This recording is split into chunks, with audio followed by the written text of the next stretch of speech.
We're Arctic Monkeys. This is Don't Believe the Hype. That rock and roll, eh? Ladies! That sound means it's the end of the round. Time for the bonus question. Cheers, dude. That man just yawned. We're going to call it Don't Believe the Hype.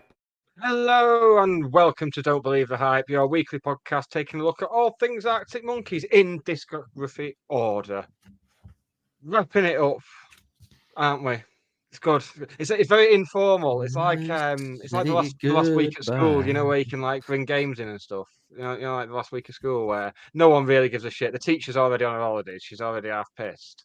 It's sort of like that. That is a feel because we are doing the things we've missed and we're playing clips, so it is like when the teacher just puts a film on for the class.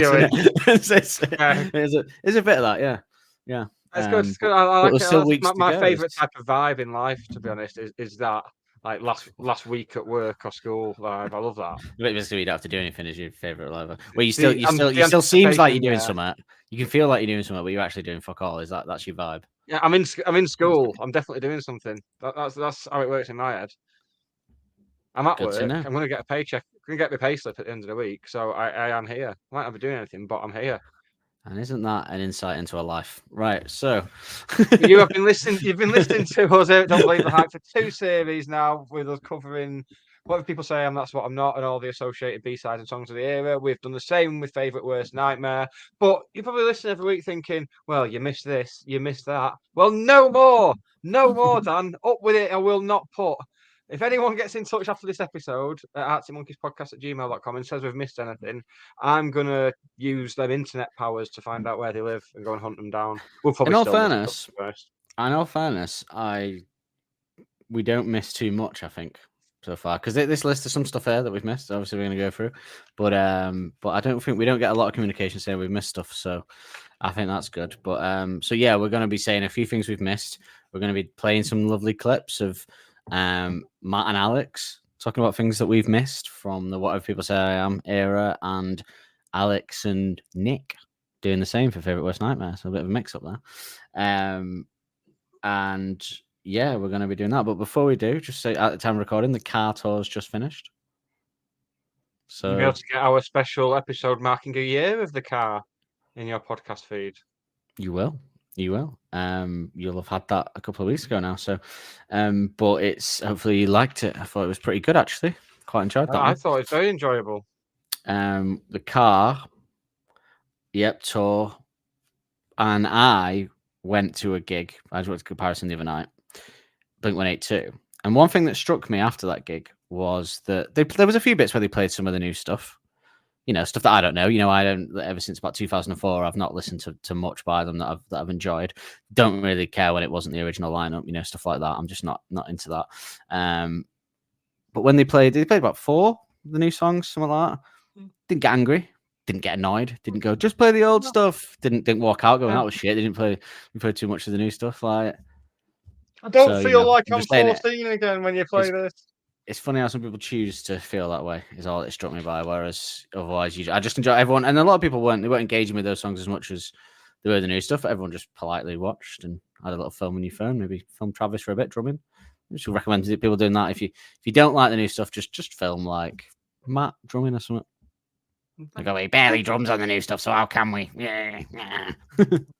Probably. That should be the parting word on instead of funding an advert for our new podcast, which you'll hear a trailer for halfway through this podcast. We should put that money into just posting that everywhere. We should put the advertising money into just everything you just said. Then market it to anyone who's an Arctic Monkeys fan. Market to anyone who searched for Whatever People Say I Am, Favourite Worst Nightmare, or AM in the last 10 minutes. No, I wouldn't run for office because I'm definitely the type of person that would be easily corrupted by power. Yeah. I've got a list of demands already. So yeah, no. But yeah, no. So I just we'll start with not a clip, but first just 2 things I remembered that I wanted to say that I missed before I forget were that it really annoyed me that on Old Yellow, many things that annoyed me on Old Yellow Bricks, but annoyed me on Old Yellow Bricks that we that I didn't sort of say, or because of the The city doesn't. I don't want to wake up in a. Who doesn't want to wake up in a city that never Wants to sleeps? Is sleep that the in a line? city that Or he he wants to wants sleep to in a sleep in a city city that never wakes up. never wakes up, as being a reference, perhaps, sort of take on the line from New York, New York by Frank Sinatra, of which we know Alex has an akin to growing up as swing music. I want to wake up in a city that doesn't sleep. It's kind of a play on that, isn't it? So I said that at the time, and also And you realised that within about 10 minutes of finishing that episode, didn't you?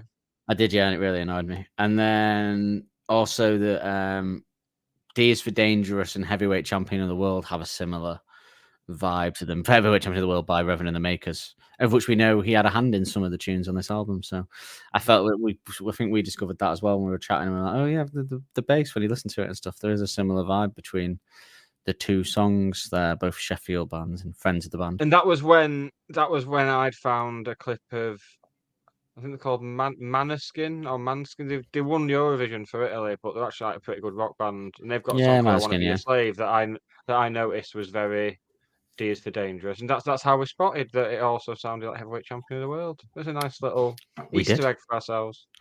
But other than that, there wasn't really anything that struck me that we didn't cover. I think we do quite a vigorous listens of the songs, and I do 10 pages for the information to make sure I try and drip every drop out. But there are inevitably things that we miss, which is what we've prepared some clips for. But there's some clips, and there's some clips that we couldn't get due to some issues with the audio. So I'll just reveal what they are at the end and talk about them. But we're just going to play the clips and have a little chat in between about what might have happened on them. Before we do get onto that, we should get onto my little theory that I had. Oh God, what's this? Is that not a hot take at the end? No, I think it's just a nice little pre-show theory. Really. Okay, that's what we had there. Only forget if I leave it till the end, won't I? Fair enough. Like Grandad. Then I'll text you at midnight like, oh, I forgot to do my thing. So well then, I don't even know what you're talking about. So go on. Any readers who went to the Irish gigs to mark the end of the car tour? Oh yeah, no, this is a good. Delighted by an orchestra joining the band for a selection of songs. Now, my theory is that they had the orchestra booked for Glastonbury, but couldn't practice with them because of Alex's laryngitis, and so they thought, well, we will bring them out. And a nice gesture for the fans that missed the original gigs as well. I would say, just hate everyone and everything, apparently. I would say that you're spot on with that theory. I think that makes complete sense. Because why Dublin? Why do it then? Why do it at the end? Because you'd done it for Glastonbury but couldn't because of Alex's lack of being able to rehearse with them. Yeah, there was a strong rumour that they had an orchestra booked, and the rumour was from the same person who knew the album release date and details of the single before it had come out as well. So, further proves why people should cut them some slack for that didn't enjoy the performance. That maybe delivering a fantastic hit-laden Glastonbury set. That just after recovering from laryngitis and not missing the gig, and maybe they couldn't do everything that they wanted to do, like the orchestra. So, what songs did they do on the orchestra? Sculptures of Anything Goes. Hello You is now in the live set. That's one of them. Good moment as well, actually. Yes. Yes, fantastic. Yeah, a fan that was there shared as well that the mirror ball dropped and the Hello You bit was magical when you were there, apparently. Magical. That would have done me in. Hearing that song live would have killed me. Hello You, Sculptures, Body Pain. mirror ball. You see, even if they had and 505 as well. 505 aside, maybe that's why that wasn't a very good performance at Glastonbury, because they were half expecting to do it with an orchestra and they just weren't feeling it. Maybe. But the people still would have moaned even if they had the orchestra at Glastonbury, because they would have said, "Oh well, we don't care about hearing the new stuff with an orchestra." So they would have, do you know what I mean? Because they didn't do like Mardibon with the orchestra or something. It would have been like, well, I mean, it's almost like they can't bloody win, Dan. They can't. All right, no, you're right. That wasn't a hot take because it had nothing to do with this podcast, so it would have made sense as a hot take. Exactly. So you were right. You were right to do it there. I thought you had a theory about this album or last album or something like that to throw at me. Oh no, nothing like that. Nothing like that. No, good. Shall we play the first clip then? See what it is. It's a mystery box for us too. Like an advent calendar. Just audio issues. Last time I opened a mystery box, I got this Filipino football shirt. So, fingers crossed. Good stuff. Good for the stuff. Insane. moment. But it's good in there. And it has I suppose And it lead sounds a bit like the Smiths or something. This, Yeah, in a way. concede Are you that, into the I suppose. Smiths? Yeah, absolutely. Yeah. My driving instructor that got me into the Smiths. Really? Yeah. Well, as he was teaching you, he'd play the Smiths. No, he never played because I couldn't concentrate on two things at once. But he lent us a couple of records, and I'd never been. I'd tried to get into it before, and I like weren't. It's one of them in it that you've kind of takes a bit of. I think that's where I am at now. Eh? I think that's where I'm at now. I'm in process. What are getting into? Yeah. And he lent us Zap Full of Hollow and the Smiths like on 12-inch. And I don't know, that sort of transformed me. I thought, oh yeah, this is really, really smart. Yeah, it just connected. Yeah, I don't know.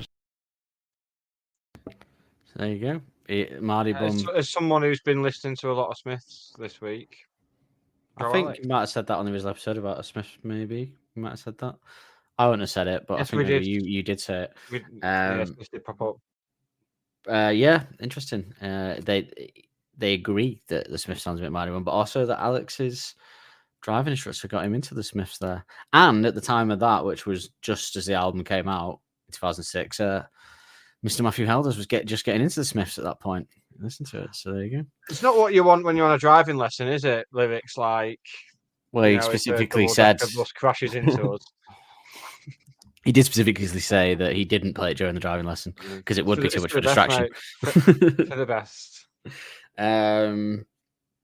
Okay, yeah, that one wasn't really something we've missed. There's a few clips in here that aren't things that we missed, but just little funny little, listen to them. Yeah, little treats. Moments, yeah. Although I guess knowing that they acknowledge that the Mardy Bums are sound of it Smiths is interesting on the whole. The treats for both us and the readers. I think that's the best kind of treat.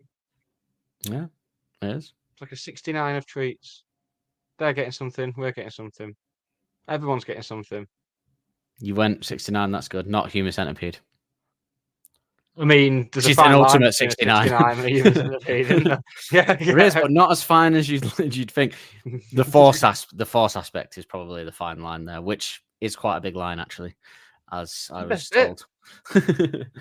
Okay, next clip. Think about it. Murky Waters already. Just played some nice clips already. Right, go on then. Let's see what we have next. What the bloke said, like when we moved into the room, he said, like, watch out, lads, it changes when the sun goes down. So he actually really said it. He actually said that. I know it Wow. sounds too good to be true. No, but he did. But we already knew that because we'd already practiced it like over Yeah, before. and we've that, but seen we were it. like, I don't know. That's where it came from. Play it. Well, these are in no order of what I did. So forgive us if we get some favourite Nightmare ones just popping up. They're not in order because that was not what I expected to be next. So there you go. So there you go. The line was actually said by a sound engineer at the rehearsal room. He said, "Be careful, lads, it changes when the sun goes down around here." So yeah, that's pretty cool, isn't it? I can inform you. I can just about see the thumbnails on the videos, so I've grouped all the favourite worst nightmare ones together. Okay, well that's you won't good. have that nasty surprise. Okay, good. So there you go. You said when the sun goes down, someone said it, which is very similar to the "Don't sit down because I moved your chair." I think as well. So Yes, Alex is I was just a going to say, yeah. custodian because that's a skill. I always say this. It's a thing with stand up as well, or writing comedy where you might hear something that 9 out of 10 people wouldn't take that and go, "Oh, that could work as an idea for a comedy thing."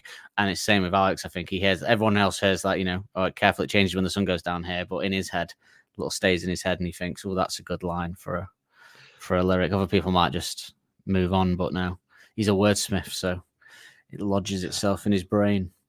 So there you go. Yeah, when this goes down, what a good that fella gave it to him. Wonder if he knows that. Wonder if he remembers.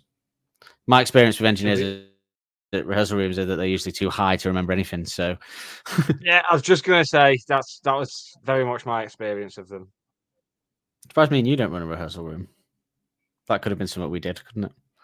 I think A podcast studio would make more sense now, but a rehearsal room / podcast studio, then we can just hit all the monies, all the angles. Why not? That'd work. All soundproof. /bar /gym /event space. Forget the gym bit. I'm not asked about that. It's gone all gentrified. What's a career on the roof? Yep. No lyrical arm. Okay. It's too far down the list of videos, mate. I'll just do it now. I've got 18 of the bastards here.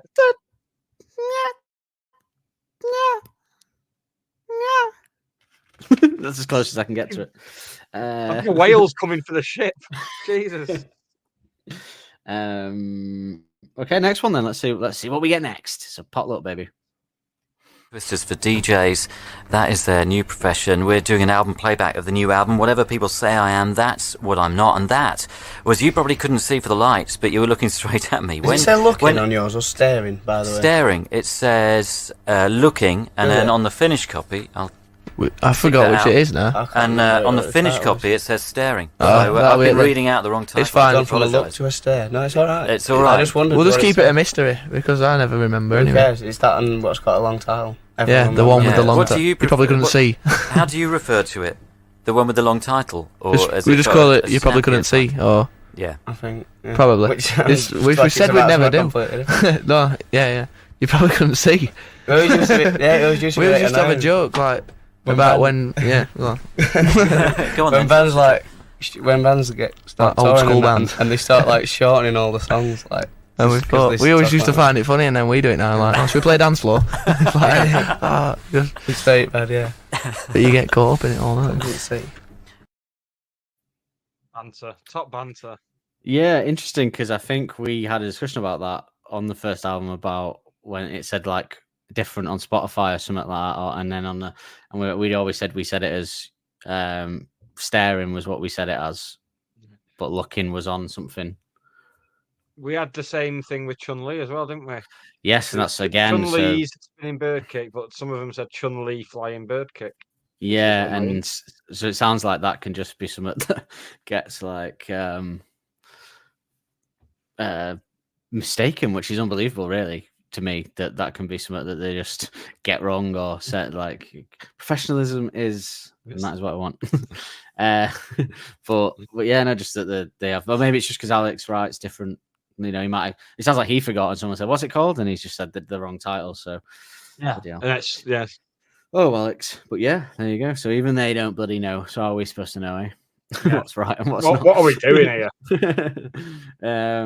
But yeah, there you go. So should we play a tougher one?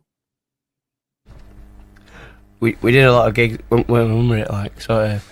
I keep having to relate everything to time now. Will So, it be? like a couple of years, like about a year or so ago, we started doing like a lot of gigs out of Sheffield, and we had like Jeff then who sort of started managing us and that, and he had like an old Saab, and we used to all get in his Saab and like sort of pack the car up with a few amps or whatever, and then go and play these gigs.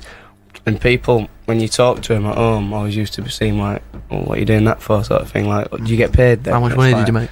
It's like, well, no, we're just sort of, we love doing it, and like we kind of getting his name about a bit or whatever. I don't know. We didn't really know what we were doing, but we were just like going and playing, like sort of the circuit, I suppose.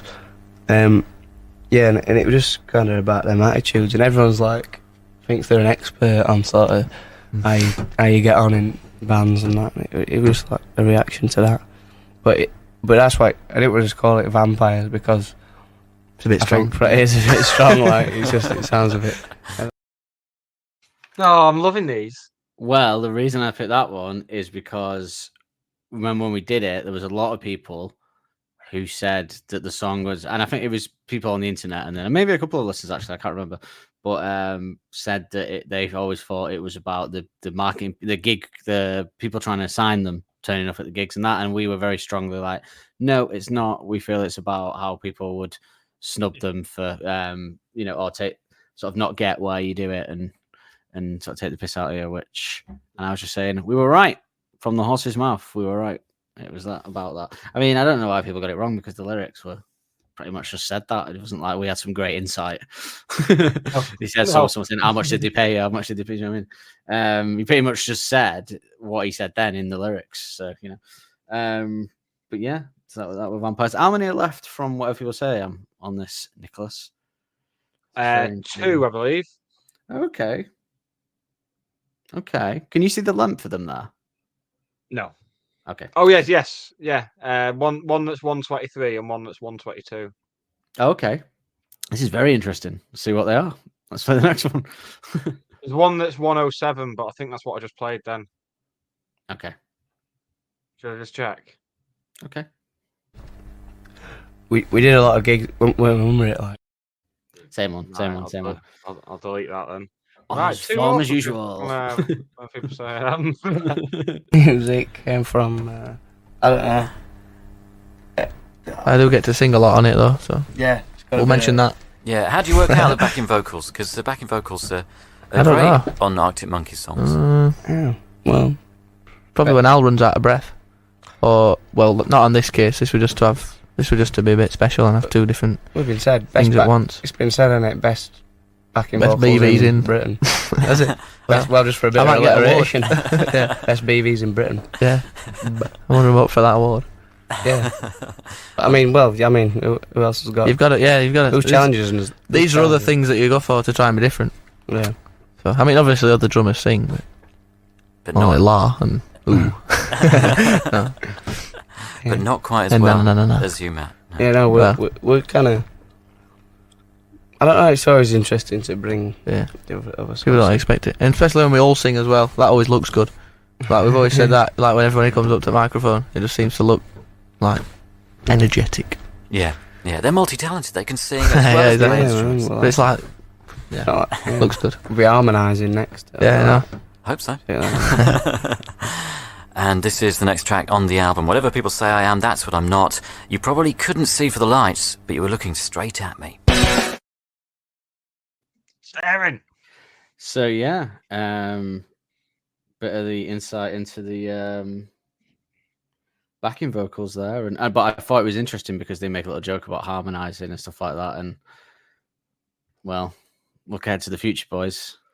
Look ahead to the future. It reminds me of when Shaun the Dead went big and Simon Pegg said, they asked that Simon Pegg what he's going to do next. And he said, "Oh, I'm not going to go to Hollywood and do fucking Mission Impossible 3 or something." And then literally got the call the following week. He didn't even know it was happening. He just made up a film title. Let's see if we're going to pick an outlandish thing that would have happened. I suppose that would be the the one that happened. And there you go. That's when they fed him the Kool-Aid. Yeah. Okay. But yeah, interesting there. That little backing vocals, bit funny. Very funny, aren't they? Very funny. And yeah, a little bit of a prediction for what was to come from them. Should we see what the loads of them? There's a few. Yeah, this one had more things like that. The Favourite Worst Nightmare one's kind of got more stuff in there. But you want to play the last one, and then I'll give the ones that we couldn't get the audio for this album.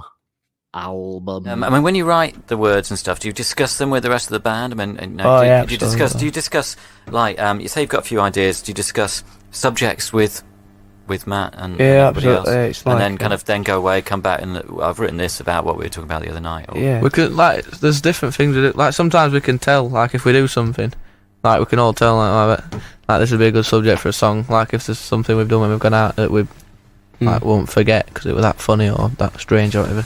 And then we can all tell that'd be like a good idea for a song. Like that Spain thing. Like what? Like that Spanish thing. Indeed. And also, but like another way that we have our input as well is like in studio. Like I'll have two options for line, like two separate lines, and we've got to choose from or something. So We'll play a game. We'll give us an opinion on that. We'll split up into teams. Whoever wins gets to choose. So then we just have our input on that. Yeah, and is that good for you, Alex? To Yeah, get that feedback and that kind of thing. Absolutely, because it's dead hard to kind of choose sometimes. If you've just been sat like sit back and writing something, it's like you can't tell what's rubbish and what anymore. So it's like, which who are you going to ask other than them people? Like, MP. Yeah, MP. The small one.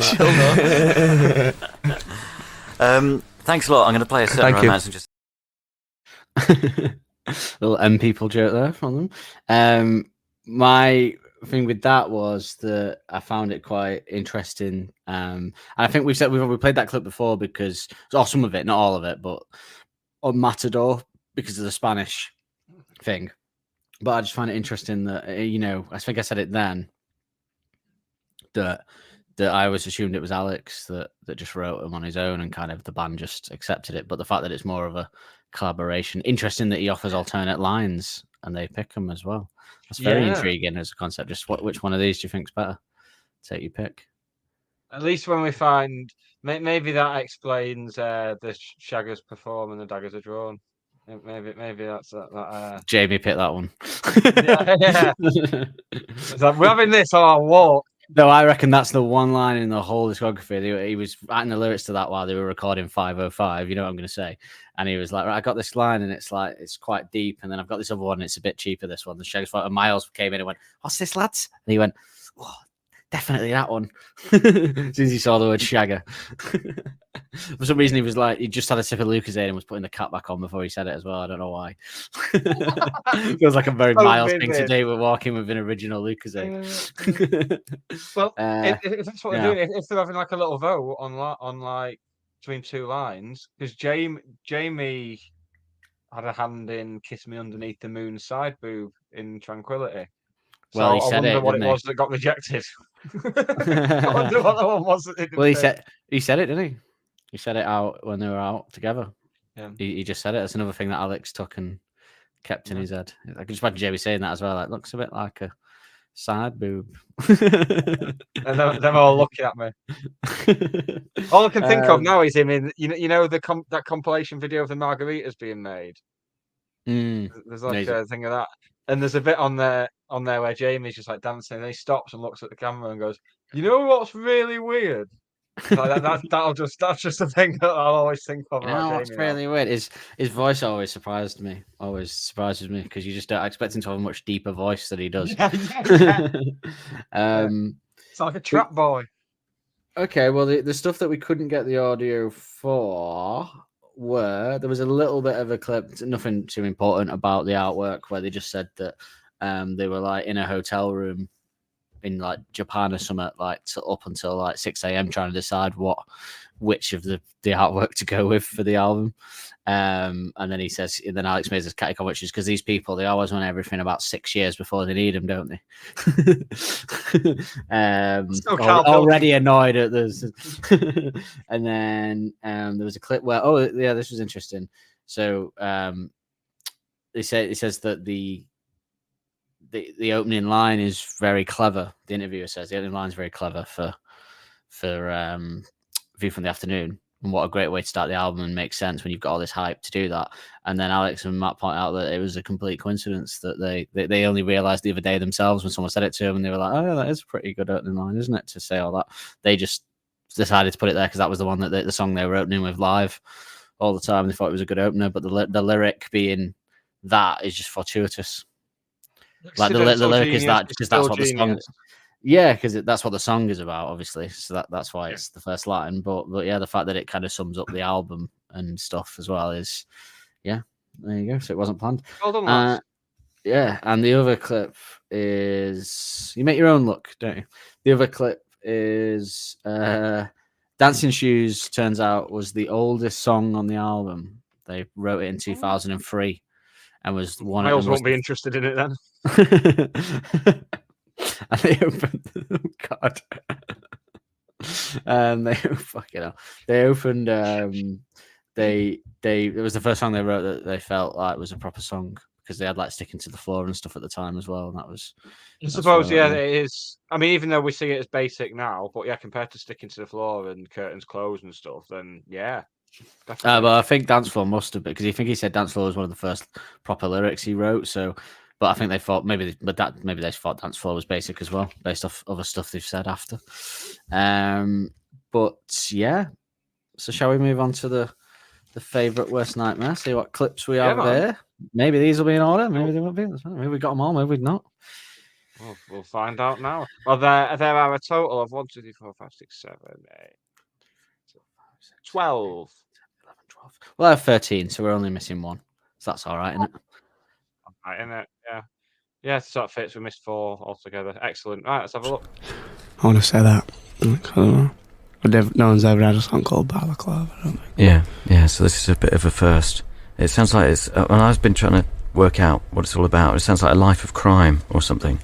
It's more just about... It's just a bit of a girl-boy story, I suppose, isn't it, again? But just told in a... Same old story, just told in a different way, innit, I suppose. Involving winter head knitwear. It'll keep you warm. This is Balaclava, Arctic Monkeys. Just confirmation that it is a metaphor for some kind of twisted love story or love story, because because there was quite a few reviews that seemed to just like have a go at them for it being about being on the streets when they wouldn't be on the streets anymore or whatever, which we found odd. So shove that up your pipe. I think we should give ourselves a big pat on the back for that one. Yeah. I mean, again, though, I'm not. Well, no, I'm not, because it's those people's stupidity. Like if we get a song bang on from like Humbug onwards, fine. But like to think that Balaclava is just about. I'm sorry if there's anyone listening for this bracket. You're not listening properly, or you thick, because because the breakdown bit, the line we don't even like. How could that be about being? Going like run around neighbours. You can pay £5 a month. I don't think any of our listeners did think that. I don't think any of our listeners. No, they're clever bunch. Full confidence, they're clever bunch. We're not that clever because they listen to this on a weekly basis. Well, I mean, if they've stuck around with this, then they like Arctic Monkeys enough to know that Balaclava is like a metaphor. But yeah, the Shaggers of Dawn. How can you not? There's so many lyrics in that don't make sense if you're just about robbing, knocking on houses or running around a neighborhood stealing shit or whatever they think it's about. So yeah, there you go. Next, I've insulted everyone, but they're not listening. And if they are, well, rather sour. A bit different on some of the songs. They're trying different things. And what kind of stuff have you been listening to? Were you listening to lots of music when you're in the studio and when you're rehearsing the songs? All sorts, yeah. Ricky Martin, Charlie and the Chocolate Factory, Pure Imagination. That's true. Listened to that a few times in there. All sorts. I mean, Jesters of Newport. Jesters of Newport, Stormy, yeah. It's like loads of like little and like sort of James, producer, and that would be kind of playing things as that as well, and all things that we'd like been listening to last year, like kind of like I don't know, like your ESG and stuff like that, and. Just for like drums, and sometimes we'd be like, "Oh, you fancy doing something a bit like." So I thought I picked that one because Pure Imagination being listened to in the studio by Charlie and the Chocolate Factory, which is the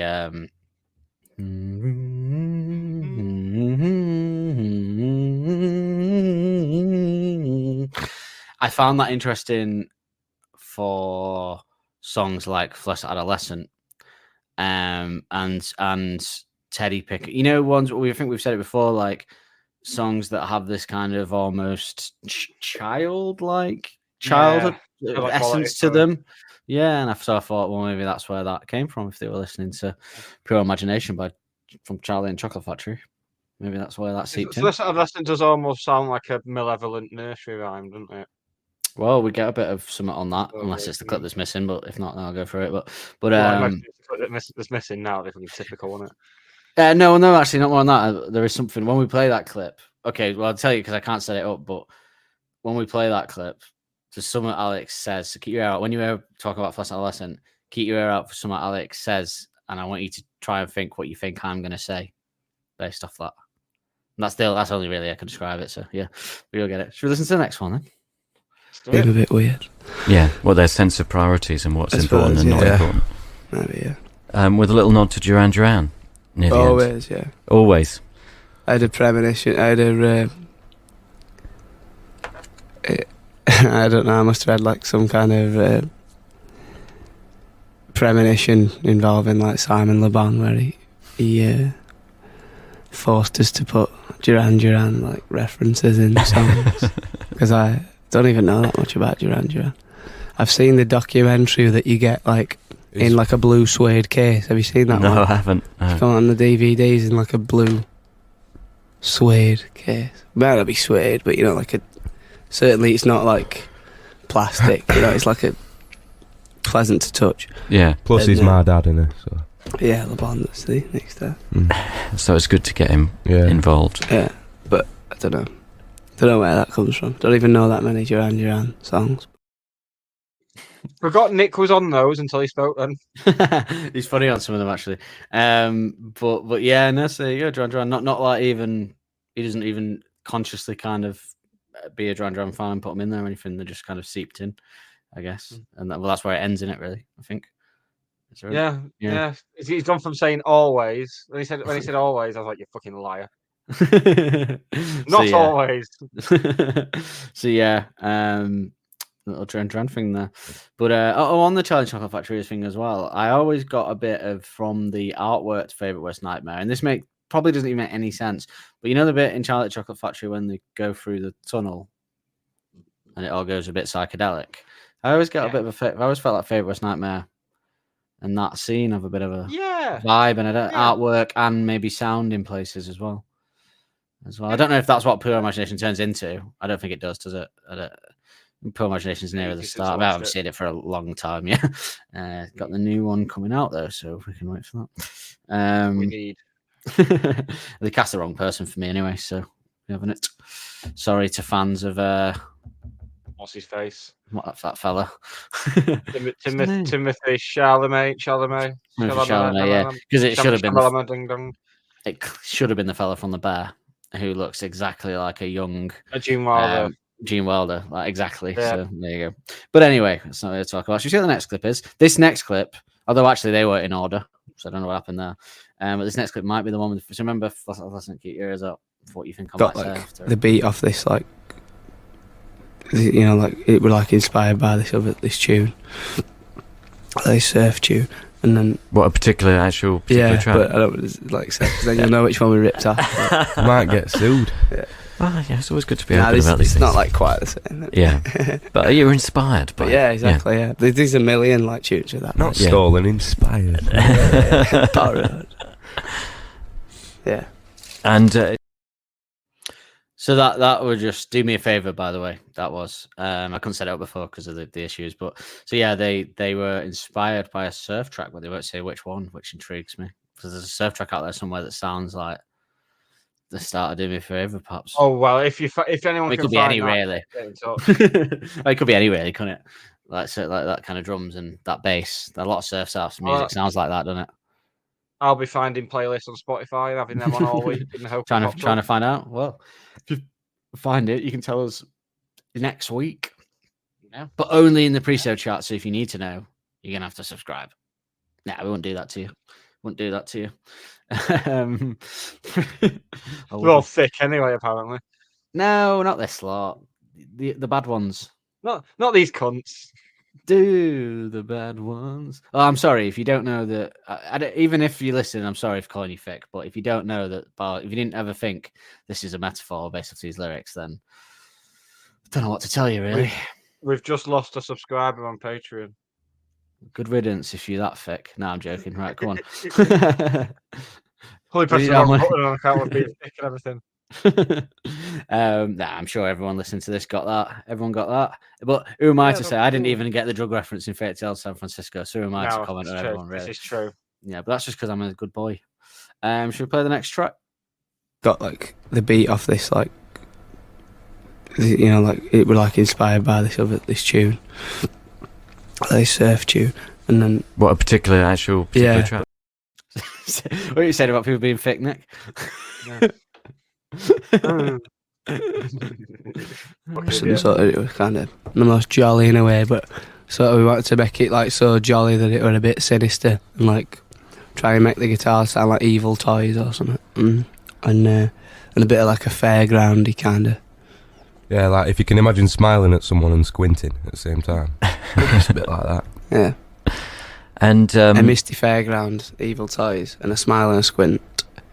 Sounded like starter a poem. Yeah, I thought you were gonna just recite a nice new poem fresh from the. You did. You panicked then. You were like, "Oh God, I'm well up for it." Do you want to give us another? I found that really funny. So, do you know what I'm going to say? By what he said at the end there, to do with the poem. Just the way he said the poem when he said "evil toys, sort of fairground, a smile and a squint." It reminded me of the way he does the Nettles. A Junkie Clark, yeah, but it reminds me of the way he performs the Nettles, like, kind of smile and a squint, and a phone's in his pocket. Yeah. Nettles vibes from that line. I'm surprised we never had smile and a squint pop up in a lyric somewhere, because it sounds like the kind of thing he'd put in like a humbug B-side or something, doesn't it? Smiling like Sketch Eddie, and he had a smile and a squint. It just sounded like something that Alex would say, and it was Nick that said it. Oh yeah, on that though, we got the. I like the evil toys thing because that again plays into like that acknowledges our childhood thing coming into it. That there's these little The sounds like childlike, childlike, yeah, with the evil toys. And Fairground, we said that a lot. This album, didn't we? We said, and I love the thought of coming home to you, even if you. Oh yeah, I should go see them as well. Track one, side one. Co-op live. I'd love to see them actually. Just for a laugh, you know. He's very good. He's very good, Mick Hucknall. Yeah. So it's Fairground. Yeah, interesting. But yeah, just I like that at the end as well. It's funny. He says when he does it, it sounds like a poem, and then he goes to Nick. He goes, "You panicked then, didn't you? You thought, what is he doing? I was just going to burst into a poem." It does sound like something Alex would write during the time, though, doesn't it? When he did that poem and that, I don't know, just like evil toys, sinister fairground, a smile and a squint, and he led himself into the. His mind was, I don't know, the kind of thing he wrote then. Even though my mind was thinking of something else, I still walked into the problem. They're all over last year. The following words. That's why Smile and a Squint wasn't on Ages Understatement as well, to be honest. Smile and a Squint, it should be somewhere. It's got a smile in his pocket. Okay, so should we do that? Was the one? So should we do another one? No, I'm not sure. Words with Dizzy Rascal. I mean, when did you record those B-sides for the Brainstorm release? Same we did like 20 tunes while we were recording for the album, and then we just sort of. So was there the possibility that, say, like the Dizzy Rascal collaboration could have ended up on the album? Yeah, absolutely. Oh yeah, very much so. But I don't know. We decided in the end that it went better with Brian. We thought, because we were thinking, that'd be like a 8 good 7-inch Brian Storm on one side and the Dizzy Rascal tune. You know what I mean? A 8 What do you think of that? That if that at one point it was on the table that Temptation, Greeks Like Not a Friend, would have been on the album. I mean, if you said that to me before this series, I would have said that was mental. But given A, the bad thing, and B, how we now feel about it, I'd still want both of them. I still want them both on the album over Temptation. I don't want Dizzy on the album. Bands shouldn't have. I don't want to say they shouldn't have collaborations on albums because they absolutely should, but they shouldn't have collaborations to the extent of. I've got a bugbear with featurings being on albums. That's one of my own personal bugbears. I just want the band on the album and then release it as a B-side. I don't I'm okay with Josh Homme popping up doing a bit of BBs as they would say. But on the album, full on, to the point where they've been in it so much that you have to put feature in.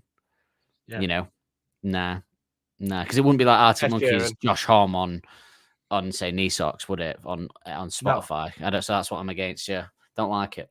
It's for the birds. Stop it. So shall we have the next one? Yeah, just because we weren't really bothered. It's just when if it's going to upset your friends or you're gonna phone your nan up or whatever, it's a bit much. Yeah. So now that was confirmation that I did not make up the fact that If You're Everywhere references that his nan got a call from the press, and that's what that second verse with the. So again, a lot of people said that was about his ex-girlfriends or whatever. When he says she's at what was he say? But of a sweetheart, that line. Great of a sweetheart. Who's great sweetheart was his. Comply, that was about his nan. I didn't just because even I were worried that I'd made that up. So there you go. I'm not as mental as they say, Mum. It sounded like Helders then when you said even I were worried. I do think I did think something because when I was listening to it and I thought I wonder maybe not British people but any of our foreign that might be realize how northern.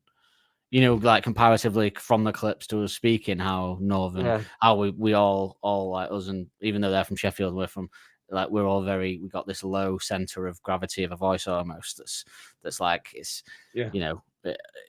on a bad day it could be a mumble almost, but there. So there you go.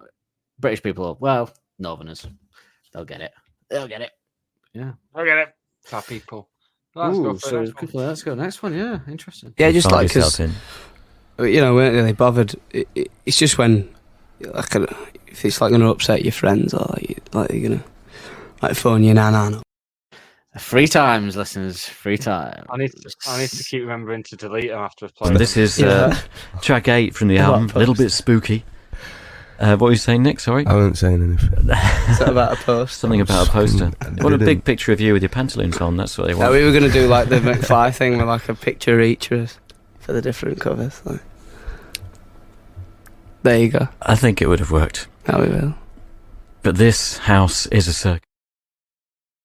I just thought it was funny that they talked about that. I'm worried that one of them, that one of the corrupted one or whatever, that is going to be a particular one. But I'm hoping it's not.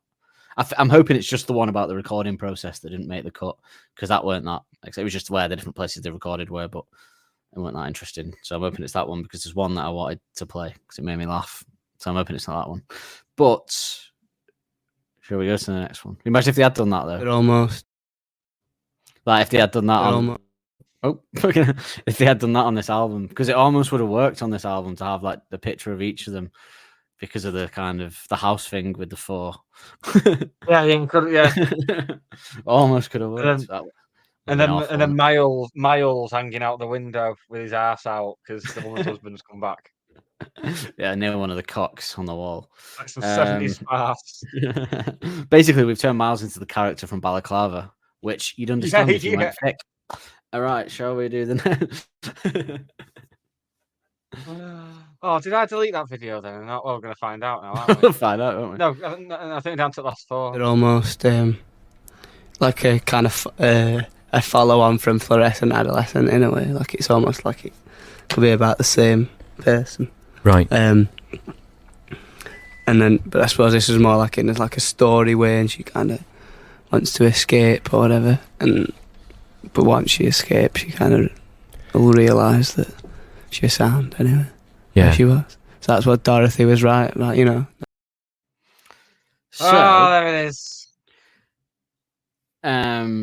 yeah, just confirmation that Old Yellow Bricks isn't, unless he's covering, isn't for about what we thought. What I did find interesting, I know, what I did think about that was interesting though, because the interviewer says, we've been trying to debate who Dorothy is. Dorothy is right though. And I thought, who didn't get, again, not to call people thick again, but the song's called Old Yellow Bricks and you use the word Dorothy in it. No debate, is there really, about what Dorothy is? Especially considering he says no place like home as well. But then when he says it to Alex, he doesn't point that out. He says like it's a carry on from. It did make me like it a little bit more when he said it's kind of like a sequel to Fluorescent Adolescent. I like that concept a little bit. Right. It's clawed back some. Has it clawed back enough there to move up from the bad thing and our least favorite on the list? You know what? I would. 24 hours on repeat. You know what it is? I wouldn't, as I've said before. Once I'm over it, the bad thing. I still acknowledge the bad thing is the worst song on the album. But Old Yellow Bricks, if there was an award for like my biggest disappointment, Alton Towers, it would be Old Yellow Bricks. Would be it. But yeah, but I know I thought it was interesting. But he didn't say Dorothy then, and it made me wonder. Wait, I thought to myself, wait, Dorothy is a Wizard of Oz reference, right? Don't take that away as well. Like it's not like Flo, is it? In Fluorescent, he's just named a woman. Surely the Dorothy. The Dorothy has to be. Because he doesn't say it when they ask. He doesn't say it on the thing. He doesn't say. And yeah, no place like home. It has to be. Yeah. Has to be. Anyway, yeah. But yeah, he just didn't say it. That's all. Maybe he didn't want to. All right, should we do the next one? Like Despair in the Departure Lounge were a bit of a like joke title, weren't it? And so you said 505 hasn't been performed live yet. Are you going to be performing it live? Yeah, I think so, yeah. Does that mean you have to cart round a Hammond organ with you on tour? And a Miles Kane. And a Miles Kane. We got Miles Kane in a like, and a James case. Ford. In a flight case. Imagine, yeah. Now we're gonna maybe try to do it on them, like the Vox Continental. Or yeah. Sounds like. You want to talk gear for a minute, John? Now we, I think we're going to do that, but I don't know. We might just do it on guitars live a bit as well. Yeah. But don't know. Vox We've been working it out a Continental bit. for the ladies. It does sound like a Valentine's gift, doesn't it? Vox Continental. Is that what it's called? I got That's us what some it's Vox called, isn't it? Continentals. Well, thanks very. I think from listening to Nick, I think Nick slowly becoming my new favourite. Like he's the one that I'd want to have a night. I think we'd have a similar sense of humour. I think he's the one. I've that been I'd saying this for years. I mean, I've been obviously. saying for years. Nick's my man. I love Nick. I mean, obviously, if I could have a drink with any of them for a night out, it would obviously be Alex. That's the question. I don't think it would be because I'd be Oh, too fuck nervous. off. I think I'd lose my shit. I won't get to enjoy it. I just You get over it, wouldn't you? You get over it. Yeah. You would. Of course you would. But they go, right, you can meet one of them and go on a night out with them. You're going to go Nick. He is if I funny, got great, there- yeah, but Alex, night out with If Alex. I got there and they said, "Oh, He has to answer anything you ask as well. Alex 'cause is you're busy, dying. he can't come out, but Nick will instead." I wouldn't be disappointed. I wouldn't be like, disappointed. I'd be happy. But what I would, if I could pick, obviously, I'd rather pick Alex's brain for an evening than Oh yeah. Nick's. Yeah, that's good. So I'd have more of a laugh with Nick, maybe, but with Alex, I think. I mean, preferably all of them. That would be the dream, obviously. But if I could have a conversation, a nod. deep conversation with someone until like 6 a.m. What I'm saying is, if I could buy a big bag of cocaine and a big bottle of whiskey and sit in a hotel room with This one is of what them it for the comes night, down to, it would folks. be Alex, wouldn't it? Because imagine what you'd find out. Imagine the lyrics you could talk about with Alex. Alex is the center of the information lyrically. You see, that's what I'm all about. So, but yeah, without the cocaine, doesn't have to be there. Just helps loosen the old tongue, doesn't it? I find it does. Whatever else Famously. listening. I wouldn't know, never touched stuff, but if you think it loosens it, so I've just heard that. So we got have we got 2 left then? We have. You do collaborate with Miles. Oh yeah, Kane Miles from the Little Kane. Flames on this. Is that right? Yes, that's true. I mean, did he just come in and play guitar? Or? Yeah, just play guitar and then what it were, all in a room. I were on organ, Miles were on guitar, Cookie, Nick and Elders obviously on their usual assigned instruments, and then James on the tambourine playing it very passionately. Yeah. Head movements with tambourine. James Ford plays tambourine passionately. Like. Wow. But that's not a snipe at him in any way. No. That's He feels everything he does. It's very. This is tambourine play. I just wish I had that. But it's almost like a grimace. His face makes. You don't have to listen. You can see he's in time. And, yeah, but anyway, so and then we just did that tune like that, all of us. Yeah. No, And that suppose sounds- it's just like a straightforward love song, really, isn't it, I suppose. right. First time we've really done that. Yeah, a more straightforward love song. I mean, I was trying to remember one of the songs on the EP. It kind of linked in. Was it "Despair in the Departure Lounge" In a or way, something like yeah, that? yeah. That whole idea of kind of wanting to be somewhere else, to be with your loved one. Yeah, I suppose so, yeah. But like this time without the like jokey title. like Despair in the Departure Lounge. Yeah, they were supposed to follow on for each other, but in the other order. Yeah, good research from John there, putting that together. Research. He knows he's out of monkeys, doesn't he? That's why John's one of the best out there. I'm a big fan of John. I just thought that were interesting and made me laugh as well with the James Ford on the tambourine for 505 passionately. I'm upset because I think that one of the ones that missed was one of the ones that I really didn't want it to have missed, which is upsetting, but it was probably too long. But I'm hoping not. I'm hoping it's made it. This one is either going to be a fact about the recording process. It's either going to be about this house is a circus, or it's going to be some funny and also premonition. Is there a verb way saying that? No, it's not. Is it? Like premonition, prescient. No, prescient's like now, isn't it? Premonition's the future, isn't it? No, I think prescient means like looking into the future. I think. Does it? I thought it meant like I don't know. But yeah, if it is, then prescient. Vocal stuff would be in that if we've got it, and I'm hoping that's what this is. But if it's not, then I'm going to be disappointed. So let's have a listen. Can confirm prescient means having or showing knowledge of events before they take place. So I'm well. Oh, good. Well, very good. Well done. Thanks, mate. Well done, mate. You know, so vocal. I'm thinking of pressing. It's a pressing matter, is what I got mixed up with. I suppose are playing tomorrow, so pressing is a big part of it. Well, yes, they are. I can't wait. That joke wouldn't have worked 6 months ago. No, you would have had to wait. I don't know what you would have to fucking wait for to be able to do that. But yeah, let's find out. Let's find out if it is that to end it. Is that last clip? Yeah. It's 2:21. If that. Oh, so it could be then. It will be. Oh no, it could be the recording one. We'll find out, I guess. I think the recording one was 2:50 actually. So yeah, it could be. I don't know. It's just like an AK. But I mean, actors, say for instance, actors do warm-up exercises to get their tongue into position so they can project, and lots of singers, do vocal exercise and everything like that. Lots of singers and actors are no bad. I mean, you sometimes do sing well. Do a bit of a warm up. Yeah. Do a warm up for the vocal chords. Yeah. Bit of a and stuff. Yeah. I had to go and see a lady once in London because I lost my voice in Exeter night before, which were a bit traumatic. Both the losing the voice and the singing lesson. It weren't traumatic. She was a lovely lady. But Was she thorough? But yeah, very, very thorough, yeah. Very sure, in a way. Like... Oh, it's like you came back and you were like, hello, everyone. Oh, hi. I've just been to the singing lady. Al, what's happened, mate? Nothing. Like with a flower on. It's wearing a flower. Hi, I'm Barry Scott. But we did but yeah.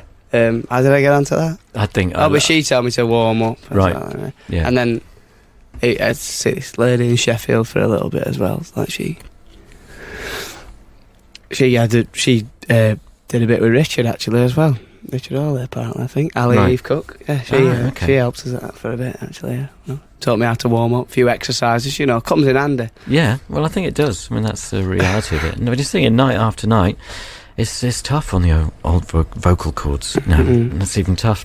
Just speaking to you today. It is, yeah. Not tough enough to warrant this 5-minute conversation. A warrant. Well, you said you haven't played the bad thing yet live, and you said it might be a bit. No, it's just rapid, challenge. but it's not like any notes to it, really. Yeah. No, I can spit that out. I can say, AK, much success. And this is it, the bad thing. Arctic Monkeys, Exposure, XFM. Oh, I apologise to everyone for getting a bit of the bad thing in there then. Yeah, we didn't need that. We've had enough of that already. I enjoyed the two things with Nick in that clip. One is his little smutty innuendos. Yeah. Alex is just like, Alex is trying to grasp for the words to say next, and he doesn't need that. And also the fact Nick seems like he might be stoned. There's a point where Alex says Warren, and Nick just goes, Warren. Which was at the time might have been because Alex obviously has a good vocabulary, and maybe as a kind of 19, 20-year-old to where you might use a word like that, like it didn't warrant it, would make you laugh. Not bad. Now, one thing from that was pressing that he says that, and now he very much is a singer, very much probably takes it quite seriously, I would imagine now. So how things change. That's what people that don't like him will say when it's like, oh yeah, well they used to be cool, but now they do it. Like, oh, what, they grew up and actually like thought, oh, actually having vocal warm ups isn't that bad actually as a professional singer. Vocal warm-ups that kind of thing. There's loads of stuff like that I would have said when I was 18, 19, like, oof, gosh, that's a bit gay to do that. I don't mean that in a derogatory way, but that's just what you'd say. So yeah, you grow up and you go, actually, no, that's all right, isn't it? I don't think you need to point out that it's not derogatory. I mean, singing is pretty gay, isn't it? And what of the one thing gays do it? I'm shocked and upset that Alex has never used the line in a song, I lost my voice in Exeter. Because as soon as he said it, I thought, what a sentence. Yeah. That's what Maybe I want that'll be that's what his autobiography to be called. His memoirs, I lost my voice in Exeter. So the things that we missed, that didn't have audio, it was just the recording process stuff, which was, we've already said it probably in other episodes, but they did a lot of rehearsals in Sheffield and West London and East London, and they Liverpool as well, which I think we read is where they did some of the B-sides. And Shoreditch, somewhere in Shoreditch, they did as well some recording where I got mugged. Hate the place, Shithole. Shithole, Shithole. And the other thing we missed was two things on this clip. This House of Circus, he says, is like the closest lyrically to the first album. It's just about a house party. So we've made that song so much better by thinking it's a metaphor for fame, unless he's too shy to say that. I think that's You a could go with that. But But that would also imply that he could be too shy to say that about Andy as well for Jail Bricks. But no, personal, that, though, innit? I think it is too personal. But it's not, is it? Jail Bricks is gone. But this House Circus still could be a metaphor for fame. I'm still clinging on to it. And the fact that I think we've said it before, but that they basically stole like Destiny's Child with the doon doon doon doon. It's based off that. The doon doon is which Destiny's Child is it? Is Lunchy Boy and the Goose House, Silly Boy and then yeah. Dun, dun, dun. Go listen to this House Circus, and then go listen to Lose My Breath by Destiny's Child, and you'll see that it is that. And he says that they styled it off that. So there you go. Let's send it then before it goes tits up. So this just about wraps up another one of our special bonus episodes taking us through to Christmas. Don't forget, find all our links in the episode description. You can like, rate, review, find us across a wealth of social media platforms, all the good ones and some shit ones as well. We'll be back next week, same time, same place, doing what, Dan? We're going to be doing the first album era covers. So all the covers, we're going to have to figure out all the covers they did within that year or so and cover them. Yeah. Listen, chat. Yeah. We're going to cover the covers. Cover the covers. Some say that's the best thing to do with them. That's why they call them covers. Thank you for listening to Don't Believe the Hype. As we said, back next week. Say goodbye to the nice people, Dan. Goodbye. Bye. Don't Believe the Hype is hosted and produced weekly by Nick Lee and Dan Holt. Music used in the titles is royalty-free music courtesy of Les FM. Don't forget to subscribe on your podcast player of choice to be notified every Wednesday when a new episode is released. And if you want to help us out further, be sure to like and review to help make us more visible to like-minded souls. We will see you next week with more of the same.